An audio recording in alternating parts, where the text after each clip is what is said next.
quiero animarles para que ustedes tengan sus Biblias. No vamos a tocar muchos textos, pero son muy importantes. Este es un estudio muy especial que nos va a hablar el Señor con toda seguridad.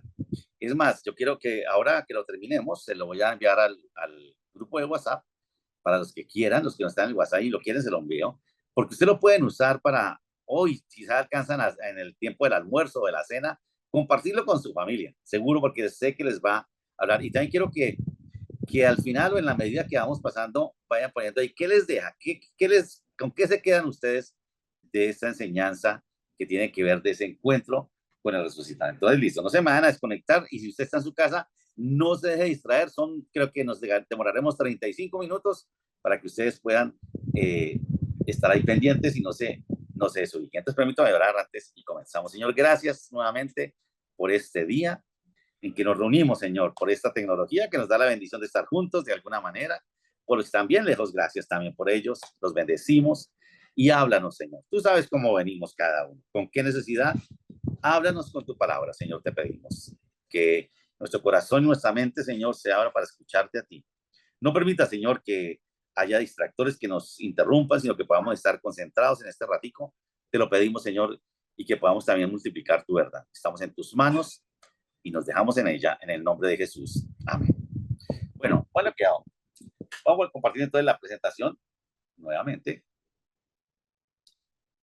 Ok. Un encuentro con el resucitado. Una cosa es clara, y es que todo encuentro con Jesús, todo encuentro con Jesús nos cambia la vida. Ustedes leen a través de los evangelios, cada vez que los discípulos, aún la gente que era sanada, cuando él sanaba a los ciegos, su vida cambiaba radicalmente. Yo creo que incluso pienso que algunos se arrepintieron de que Jesús les hubiera cambiado la vida. Por ejemplo, al paralítico que pedía limosna, ya su vida cambió porque ya nadie le iba a dar limosna. Igual al ciego, tenía que trabajar. Bueno, a cada uno la vida le cambiaba. Pero este es un encuentro con Jesús resucitado que nos va a hablar hoy, porque tiene que ver con lo que celebramos en este día. Muy interesante esto de ese encuentro con Jesús resucitado. Noten esto. Y nos marca la vida para siempre. Hay en un texto clásico que es como termina el Evangelio de Mateo, en el capítulo 28, versículo 16, dice así. Bueno, ahí lo tengo, pero usted tiene su Biblia. También vamos a leer Reina Valera todos los textos. Dice, pero los 11 discípulos fueron a Galilea, al monte donde Jesús les había ordenado. Y cuando le vieron, le adoraron, pero algunos dudaban. Y Jesús se acercó y les habló diciendo, toda potestad me es dada en el cielo y en la tierra. Por tanto, id y haced discípulos a todas las naciones, bautizándose en el nombre del Padre, del Hijo y del Espíritu Santo, enseñándoles que guarden todas las cosas que os he mandado. He aquí, yo estoy con vosotros todos los días hasta el fin del mundo. Qué lindo, ¿no? La promesa de que el Señor estará con nosotros todos los días hasta el fin del mundo. Ahora, lo que Mateo escribe, ya lo último de su evangelio, concibe lo que llaman la gran comisión. La misión es hacer discípulos. Es decir, vayan y hagan discípulos a todas las naciones y bautícenlos en el nombre del Padre, del Hijo y del Espíritu Santo. Y enséñenles todo lo que ustedes han aprendido. Pero el texto también habla no solamente de hacer discípulos, también habla de ser discípulos. Y eso es lo que vamos a ver, sobre todo esos versículos primeros. Dice, los 11 discípulos se fueron a Galilea al monte donde Jesús les había ordenado. Y cuando le vieron, le adoraron, pero algunos dudaban. Estos son los versículos 16 y 17. Y ahí vamos a encontrar tres características de un verdadero discípulo. Ustedes se van a aterrar de lo que vamos a encontrar. Tres características de un verdadero discípulo que no son las tres, sino son tres muy importantes que encontramos acá. Hay otras más, pero esas son tres muy importantes que encontramos en este pasaje. Y recuerden ustedes, es a esos 11 a quienes les dice que ellos son los que van a hacer discípulos a todas las naciones. Con esos 11 se la jugó Jesús. Ese es el plan que él tenía, no hay otro plan. Y a ellos les da la responsabilidad de ir a ser discípulos. Pero esos 11 tienen unas características muy interesantes. Noten ustedes esto que es muy curioso para nosotros. Aquí están las características. El texto nos da tres características que identifican a un auténtico discípulo de Jesús. ¿Ven ustedes que dice que ellos fueron a donde Jesús les había dicho. Se fueron al monte, a Galilea, al monte donde Jesús les había ordenado. Una es la obediencia, ¿cierto? Jesús les dijo, váyanse a Galilea, y ellos se fueron para Galilea obedientemente, como hacemos nosotros cuando el Señor dice haga algo, cuando dice vaya y perdone, y haga esto y aquello, igual hacemos nosotros, igual hicieron los discípulos, como vamos a ver ahora. La otra dice que después de que lo vieron ya en Galilea, lo adoraron al Señor. Y la tercera, yo sé que les levanta a ustedes todas inquietudes, pero algunos dudaban. Déjenla ahí, ya la vamos a ver, porque algunos dirán, no, pero ¿cómo puede ser eso la marca de un auténtico discípulo? Eso es imposible. No se me desconecten, por favor, porque algunos dirán, no, no, si este hombre va a hablar de esto, pero ya vamos a ver tan interesante esto. Dice que algunos de los 11, no dice quiénes, uno diría, bueno, quizás Tomás, aunque él ya había pasado por esa lección, pero dice que algunos dudaban. ¿De qué dudaban? No lo sabemos, pero dudaban. Ahora noten lo que sigue, que es muy interesante. ¿Cómo fue la obediencia? Recuerden, dice que ellos fueron a Galilea, al monte donde Jesús les había ordenado. Ese es un mandato que Jesús le da a los discípulos, a los 11. Jesús planeó su primer encuentro como el Señor resucitado con sus discípulos en Galilea. Y uno se pregunta, ¿y cuándo les dijo que fueran a Galilea? Aquí parece que fuera en este momento que les dijo. Pero ustedes tienen su Biblia ahí en el capítulo 28 mismo de Mateo, del versículo 1 al 10, o leamos más adelante, cuando Marta y María vienen a la tumba y ven la piedra removida y se encuentran con un ángel, encuentran más adelante, dice el versículo 8, dice, entonces ellas saliendo del sepulcro con temor y gran gozo, fueron corriendo a dar las nuevas a sus discípulos, y mientras iban a las nuevas a los discípulos, aquí Jesús les salió al encuentro diciendo, salve, y ellas acercándose abrazaron sus pies y lo adoraron. Y noten este versículo 10. Entonces Jesús les dijo, no temáis, id, dad las nuevas a mis hermanos para que vayan a Galilea y allí me verán. Parece que es después de que Jesús resucita, le dice, vaya y dígale a mis hermanos que quiero encontrarlos en Galilea. Quiero encontrarme con ellos en Galilea. Quiero verlos a ellos en Galilea, ese encuentro. Ahora, eso es muy misterioso. Quizás uno diga, pero ¿por qué Jesús quería eso, no? Y aquí vamos a preguntarnos, bueno, ellos, dice ahí que fueron, dice, como Jesús les ordenó, fueron. Y estamos contándonos de qué tipo de obediencia fue la que ellos hicieron, de la que habla el texto. Los discípulos van a Galilea en respuesta a una orden de Jesús. Y la pregunta que nos surge también es, ¿cuándo les dijo Jesús que fueran a Galilea? ¿Antes de morir o después de resucitar? Aquí parece que fue después de resucitar que ellos entendieron que debían ir a Galilea, ¿cierto? El Señor le dijo a través de Marta y de María Magdalena, María y María Magdalena, vayan, y dicen, no, si el Señor dice que ya Jesús resucitó, acuérdenle a sus hermanos que vayan a Galilea. Parece que hubiera sido antes de que Jesús después de que Jesús resucitara. Miren este mapito, ¿cuándo sé cuánto ustedes tienen el mapa de Israel en su mente? Jesús muere y se crucificaba aquí en Jerusalén, Judea. Y él les dice, dígales que vayan aquí a Galilea, aquí arribita, el mar de Galilea. Normalmente un judío, para ir de Judea a Galilea, no pasaba por Samaria, como lo hizo Jesús cuando se encontró con la samaritana y Juan 4. Normalmente, como ellos consideraban a los samaritanos gente impura, no se mezclaban con ellos, entonces hacían esta vuelta, pasaban por Perea y subían y llegaban aquí a Galilea. En Galilea estaba Nazaret, estaba Caná, estaba Capernaum, todo esto, y este es el mar de Galilea.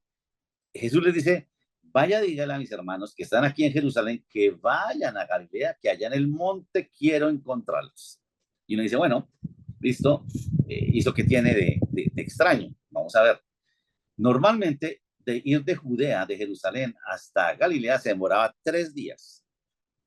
Y Jesús les ha dicho, vayan entonces a Galilea. Ahora, ¿por qué es tan importante eso? ¿Por qué es tan importante ese mandato de Jesús de ir a Galilea? En Marcos 16, y como les digo, usted tiene sus textos ahí, nos va a ayudar muchísimo. Marcos 16 también, Marcos relata el mismo acontecimiento, pero visto desde otra perspectiva. María Magdalena les dice que vayan a Galilea como el Señor les ha ordenado. Es lo que dice en el versículo 7, dice, pero de Marcos 16, pero id y decid a sus discípulos y a Pedro que él va delante de vosotros a Galilea. Jesús quería encontrarse con ellos en Galilea, o sea, arriba al norte de Israel. Allí le veréis como os lo dijo.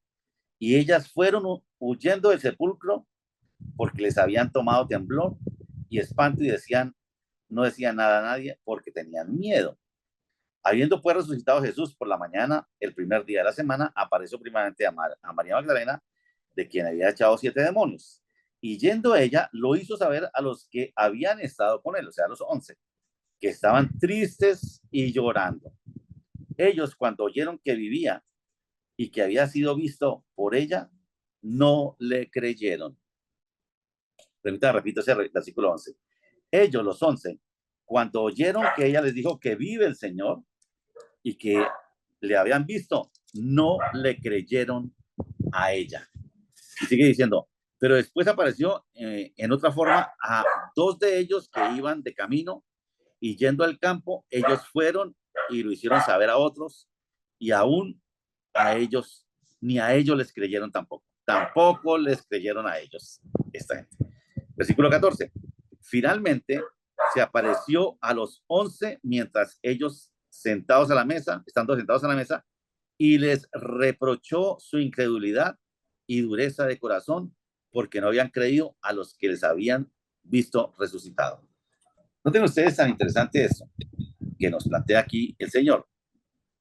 O Mateo su palabra dice, versículo 7, pero id y decid a los discípulos y a Pedro que él va delante de vosotros a Galilea. El Señor quiere, es una cosa misteriosa, porque es que quiere encontrarse con ellos en Galilea.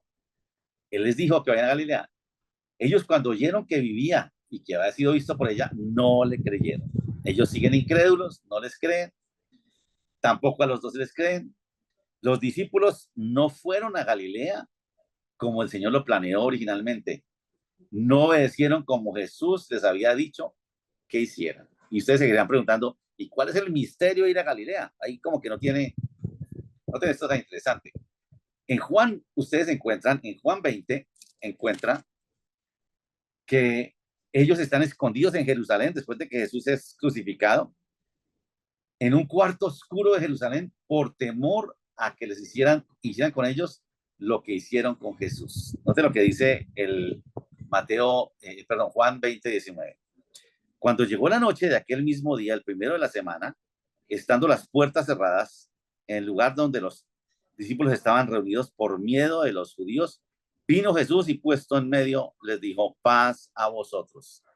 Ellos todavía no se han ido para Galilea, están encerrados en un cuarto oscuro de Jerusalén por miedo a que a ellos les hicieran lo mismo que le hicieron a Jesús. Y más adelante, dice el versículo 26 del capítulo 20 de Juan, 8 días después, noten esto, 8 días después lleva a Jesús resucitado y ellos todavía están en Jerusalén. 8 días después estaban otra vez sus discípulos dentro y con ellos Tomás. Llegó Jesús y estando las puertas cerradas y se puso en medio y les dijo, paz a vosotros. Noten esto tan increíble. Ninguno de ellos creyó que Jesús iba a cumplir con la promesa de resucitar, de morir y resucitar. Y por eso están encerrados. Jesús resucitó, llevan 8 días encerrados en Jerusalén y todavía no han ido a Galilea. Note usted, empezamos leyendo Mateo que dice que ellos obedecieron como Jesús les ordenó, pareciera que fueron ahí mismo, al otro día. No, llevan más de 8 días todavía encerrados en Jerusalén. Veamos entonces cuál es la respuesta final de los discípulos. Les dije que tenían su Biblia ahí. Noten un momentico, si ustedes dan la vuelta a su página en Mateo 26, el versículo 31, antes de que Jesús fuera arrestado, antes de que fuera crucificado, hubiera muerto y resucitado, Jesús les dice esto en el versículo 31. Entonces Jesús les dijo, todos vosotros os escandalizaréis de mí esta noche, porque escrito está, heriré al pastor y las ovejas del rebaño serán dispersadas. Y note este versículo 32. Pero después de que haya resucitado, iré delante de vosotros a Galilea. Pero después que haya resucitado, iré delante de vosotros a Galilea. Noten esto. Jesús había planeado que su primer encuentro resucitado con los discípulos fuera en Galilea, al norte, 3 días de camino. Ellos no fueron porque ninguno creyó hasta que se le apareció. No sabemos cuántos se demoraron en ir, por lo menos ya llevan 8 días, pero no han ido. ¿Qué tipo de obediencia espera Jesús? La obediencia debía ser inmediata. pero ellos se demoraron por lo menos 8 días, probablemente más, para ir allá. No es como nos imaginamos que dice Mateo, que ahí mismo se fueron, no, de ninguna manera. Ahora, recuerden lo que dijimos, ir a Galilea tardaba 3 días. Jesús esperó en la tumba 3 días para ver la obediencia de los discípulos. Eso pareciera como que Jesús está probando qué tan obedientes son. Uno dice, pero ¿qué misterio tiene Galilea? Es como cuando el Señor le dice a Abraham que le ofrezca a su hijo en sacrificio. Es para probar la obediencia de Abraham y su fe. Y aquí también, ellos deben ir a Galilea, no han ido, y el Señor esperó 3 días, les dijo a eso antes de morir. Y les dijo, espero que ustedes, los espero en Galilea, quiero encontrarme con ustedes en Galilea, les dice el Señor. Y usted lee en Juan 21, va a encontrar que ellos ya están en Galilea, en el mar de Galilea, y están pescando. Todavía, ya están allá, pero no creen. Ha pasado mucho tiempo todavía, no sabemos cuántos días, pero no han ido todavía. No están convencidos ellos que deben hacer. Marcos nos muestra que los discípulos obedecieron, pero no como el Señor Jesús lo planeó originalmente. No lo hicieron. No sé si parece mucho a nosotros. Por eso en Marcos le reprocha su incredulidad y la dureza de su corazón, porque finalmente pareciera que como a regañadientes decidieron cobrar valentía, salir de ese cuarto oscuro en Jerusalén y dijeron, bueno, vamos, si nos agarran y si nos hacen lo mismo, finalmente fueron hasta Galilea como Jesús lo había planeado. Finalmente se apareció a los 11 mismos, estando ellos sentados a la mesa, y le reprochó su incredulidad y dureza de corazón, porque no habían creído a los que le habían visto resucitado. Un auténtico discípulo, y aquí viene lo interesante. Yo no sé cuántos de ustedes, yo creo que algunos dirán, bueno, todavía no sé a dónde vamos, pero quiero que vean esto que es muy importante. Un auténtico discípulo es aquel que tarde o temprano se pone en el camino de la obediencia, en el camino a Galilea.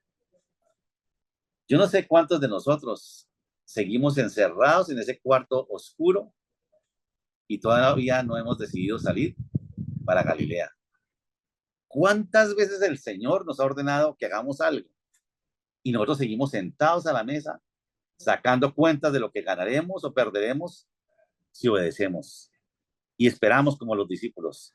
Recuerde que esta es una marca de los 11 discípulos a los que el Señor les dijo, ustedes son los que van a ir a ser discípulos a las naciones. No hay nadie más. Ustedes son los que han escuchado, lo que han visto, y ustedes dirán, y mire la obediencia de estos hombres, ¿no? Están encerrados, se demoran más de 8 días, pero la buena noticia para ti y para mí, como lo fue para los discípulos, es que el Señor, terco en su amor, nos sigue esperando en Galilea. Yo no sé con qué el Señor te ha llamado a que obedezcas, a hacer algo, y tú te has resistido y sigues encerrado en ese cuarto oscuro. Déjame decirte, el Señor te está esperando en Galilea. Él no busca donde estemos, nos buscará donde estemos. Allí sea en un cuarto oscuro de la desobediencia, como pasó con estos hombres. Allá los buscó y 2 veces se les apareció en medio de ellos, miedosos, temerosos, llenos de angustia. Y les dice, paz a ustedes. El Señor te buscará donde estés, en ese cuarto oscuro de la desobediencia. El Señor espera que un día salgamos de ese cuarto oscuro y nos pongamos en camino a Galilea. Este es un mensaje de esperanza para aquel que está luchando con la obediencia, pero debes saber que Jesús te está esperando en Galilea. Yo no sé en qué está luchando para obedecer al Señor, pero recuerda esto, así como a los 11, el Señor te está esperando en Galilea, quizás probando tu fe, pero te está esperando en Galilea para ver si tú vas a obedecer como Él espera o no. Sabemos que somos verdaderos discípulos cuando nos hemos puesto camino a la obediencia. Esa es la primera característica de un verdadero discípulo a quien el Señor le confió la responsabilidad de ir a ser discípulos. Son hombres y mujeres como tú y como yo que luchamos con la obediencia, que nos cuesta. A estos 11 que lo vieron, que lo escucharon, les costó obedecer, creer que Jesús había resucitado. Hoy en día seguramente nos cuesta, todavía celebramos, pero no estamos convencidos de la resurrección. Pero el Señor te está esperando en Galilea. Esa es la primera característica. La segunda característica de un verdadero discípulo del Señor está aquí. Es la adoración. Ven ustedes que dice, y cuando lo vieron, le adoraron. Uno dirá, bueno, esa está bien, pero no es cualquier adoración. Vamos a ver. Porque esa adoración de la que habla y el texto es una adoración que está conectada con la obediencia. Los discípulos están adorando al Señor que están obedeciendo. Noten esto. Una adoración sin obediencia no tiene sentido. Tú puedes cantar, tú puedes cantar lindo, pero si tú no estás obedeciendo, esa adoración no está conectada con la obediencia. Y no es de esta adoración de la que se está hablando. Dice, cuando ellos ya están en Galilea, les costó ir a Galilea, finalmente a regañadientes fueron a Galilea, y cuando lo vieron, le adoraron.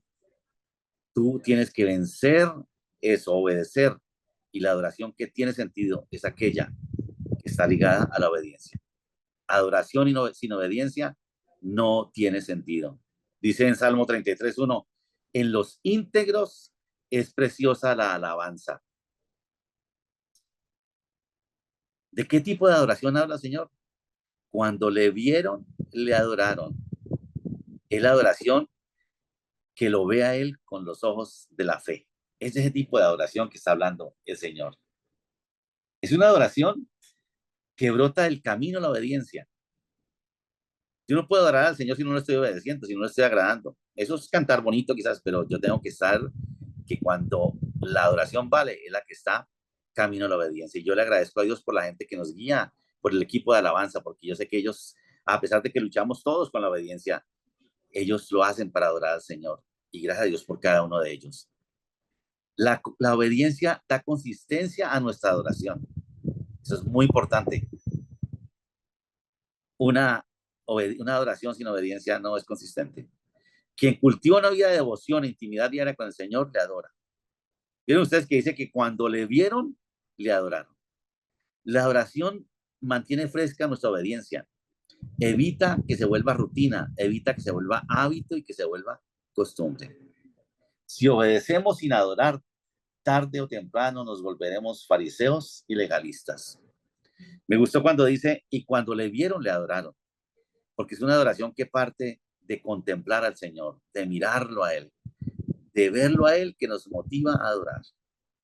Esa es la segunda marca de un verdadero discípulo. Pero viene la tercera, que yo sé que a ustedes les levantó inquietud. Dice, el texto dice, pero los 11 discípulos se fueron a Galilea, al monte donde Jesús les había ordenado. Y cuando le vieron, le adoraron. Pero algunos dudaban. ¿Cómo así que los discípulos del Señor dudan? Debemos evaluar nuestros presupuestos, ¿no? Porque seguro que pensaríamos que un verdadero discípulo no duda. Por favor, eso no es de un verdadero discípulo. La duda no puede ser una característica de un verdadero discípulo, por favor. Un verdadero discípulo no es fluctuante, no duda para nada. Claro, la pregunta aquí es, ¿la duda de estos discípulos fue buena o fue mala?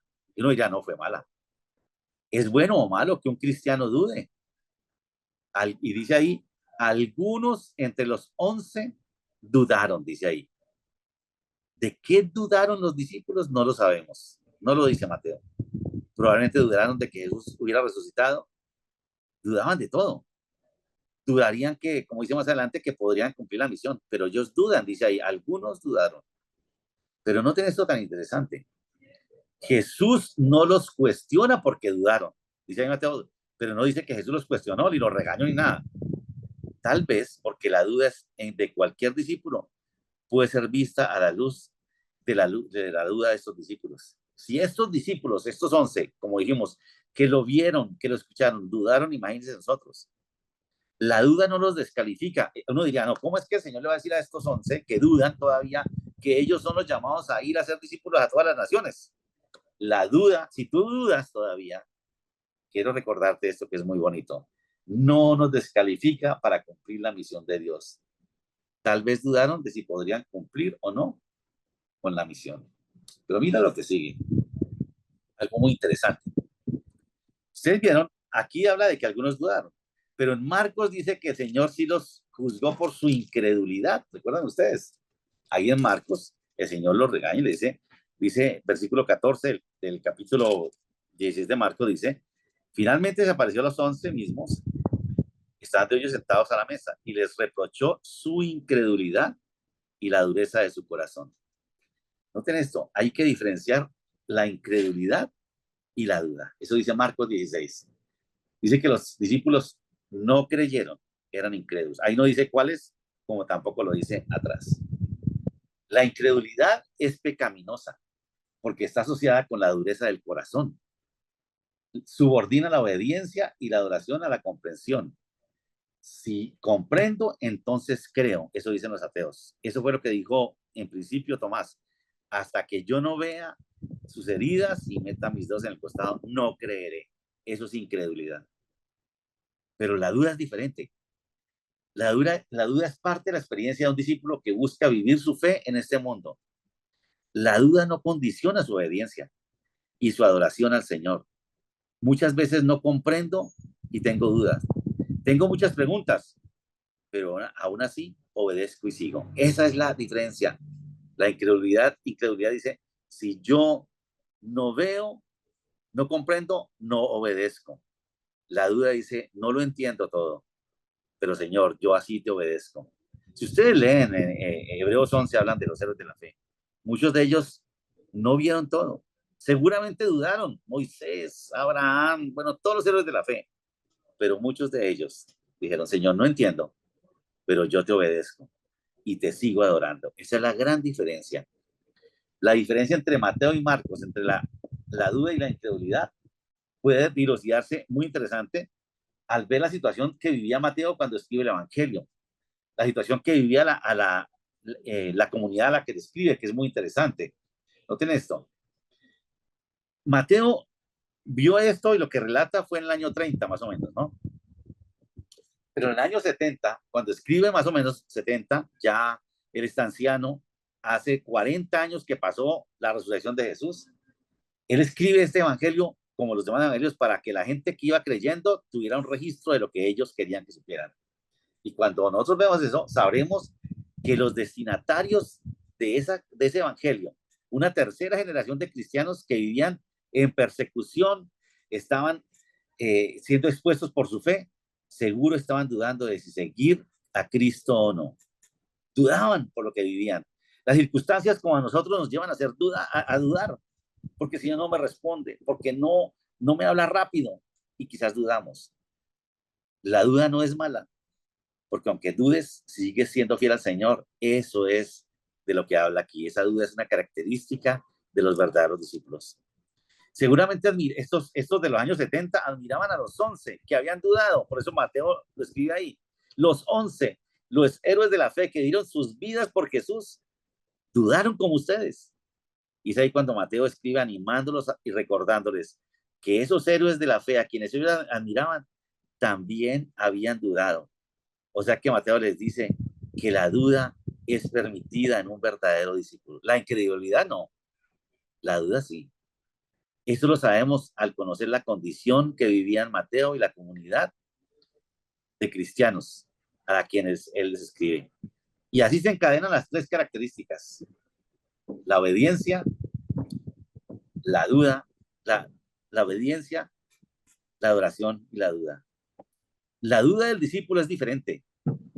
Aunque no comprendo completamente, aunque tengo